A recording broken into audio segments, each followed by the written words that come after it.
The three most important questions in life are why, and why. Because by the third why, you usually get the hard truth. My name is John Theriault, and this is my story. But this time, I'm not cleaning it up for you. This is No Version Left.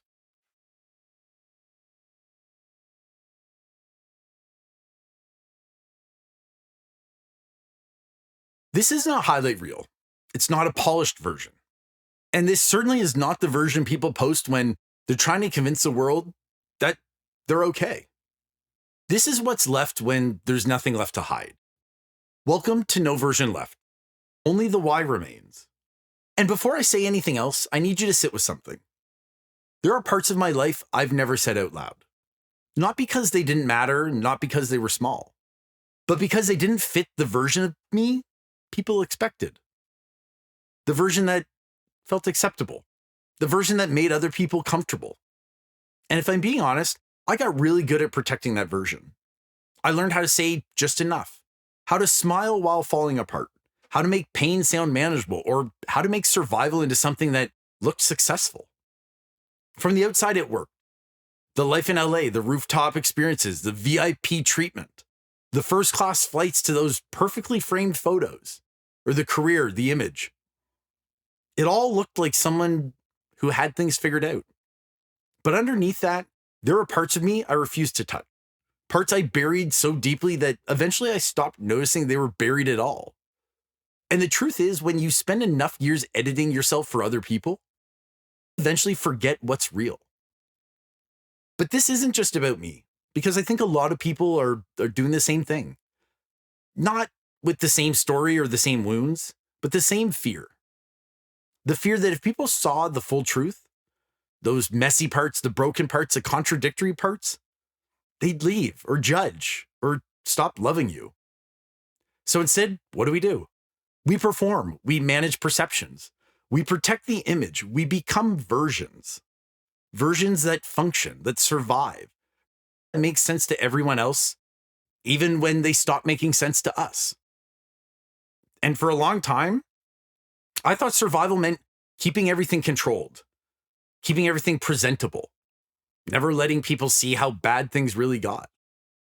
And there were moments where I convinced myself I was fine, or at least fine enough. But eventually something starts happening. The distance between who you are and who you pretend to be gets harder to carry.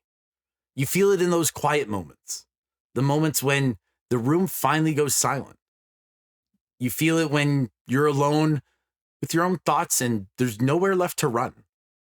And eventually you realize the version you built to protect yourself, it's also the thing that's slowly destroying you. So this podcast is me stopping the performance, stopping the editing, stopping the instinct to make everything sound cleaner than it actually was.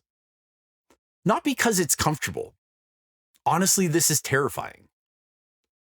Because telling the truth means admitting things that don't sound good out loud. Things people may not understand. Things I barely understood myself. But I also know this. If I keep protecting the version, I lose myself completely. And I think a lot of people know exactly what that feels like. So if you're trying to figure out who I am, my name's John. And the honest answer is I've been a lot of different people. Some versions of me looked strong. Some looked successful. Some looked confident. Some versions were built from grief, from fear, from survival. Some from loneliness. There's a version of me caring for my mother. The version of me chasing success. The version of me trying to outrun pain. The version of me coping in ways I never thought I would. And for a long time, I thought those versions defined me. But they don't. They're fragments, defense mechanisms, adaptations, pieces created to survive different moments in my life. And the parts I hid the most, they're actually the parts that explain everything. There's a question that's followed me for years. Quietly, constantly, consistently there. Why? Not the quick version, not the easy version, not the version people use to ask it and then move on to something else.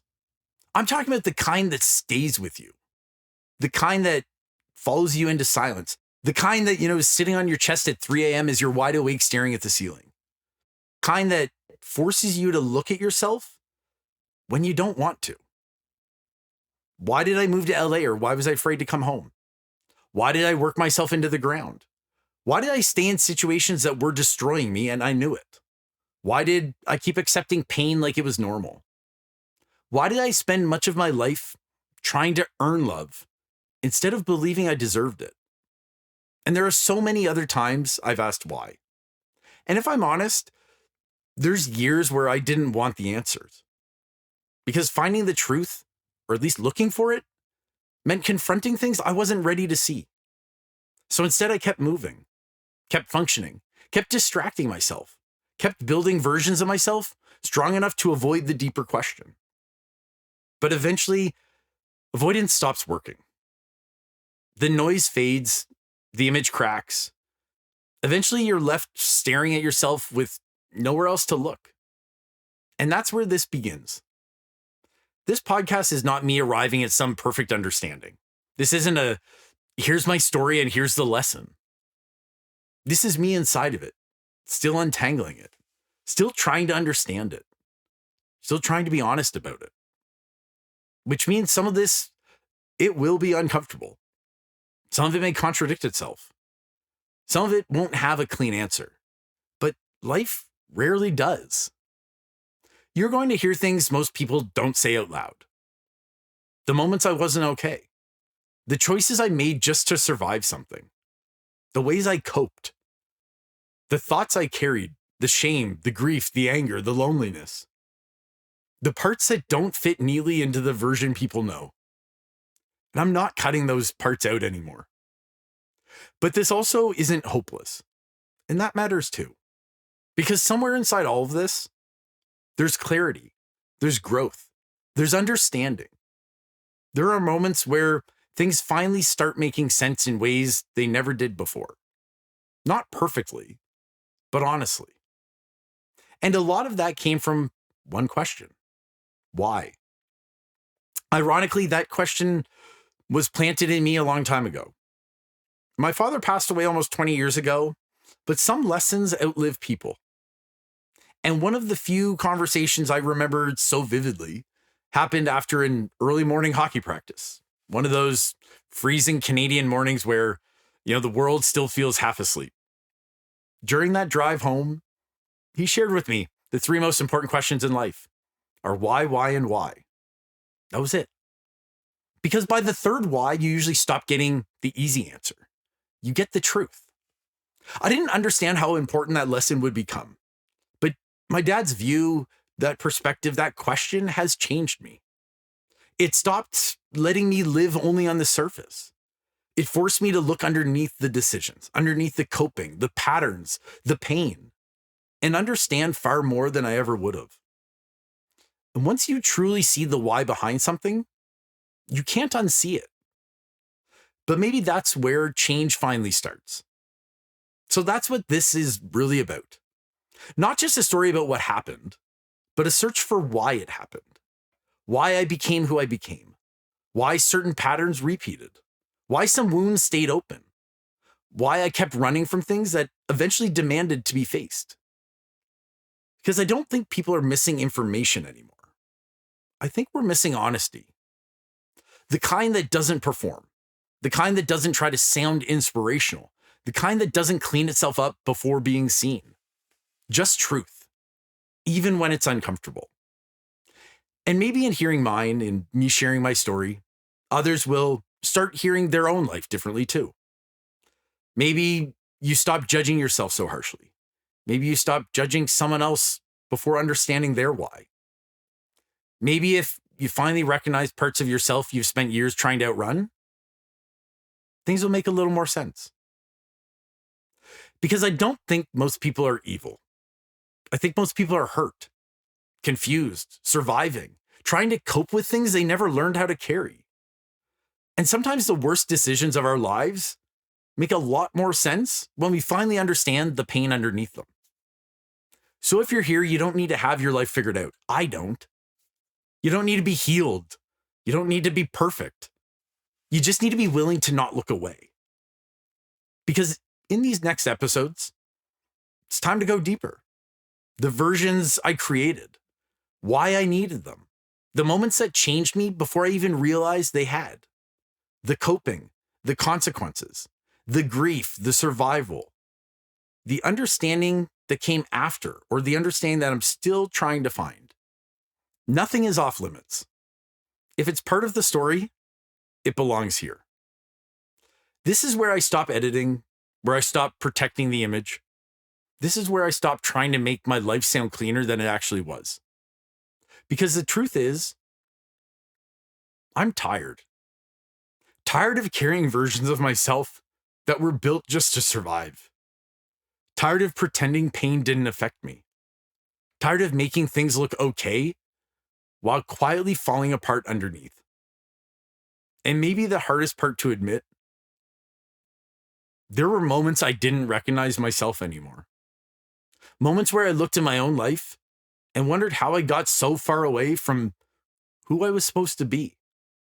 Moments where I felt completely disconnected from myself, while everyone around me still thought I was fine. But underneath all of that, underneath those mistakes, the coping, grief, anger, shame, there was still something human left in me asking one question. Why? Why did this hurt so much? Why did I keep running? Why did I spend so much of my life trying to become someone easier to love? Maybe this podcast is the first time I've stopped running long enough to actually listen to the answer. Not the polished answer, not the inspirational answer, the real one. Even if it breaks me open, because surviving, well, I can't keep surviving inside this version of myself, inside the versions that were only created to survive pain. And maybe that's the most terrifying part of all of this. Realizing I don't actually want the old version of me back anymore.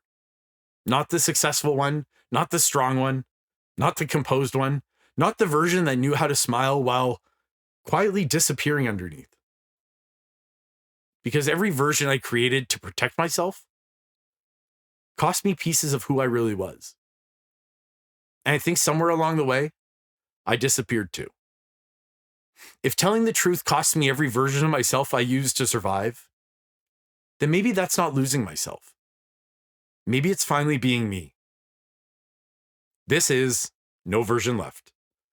Only the why remains.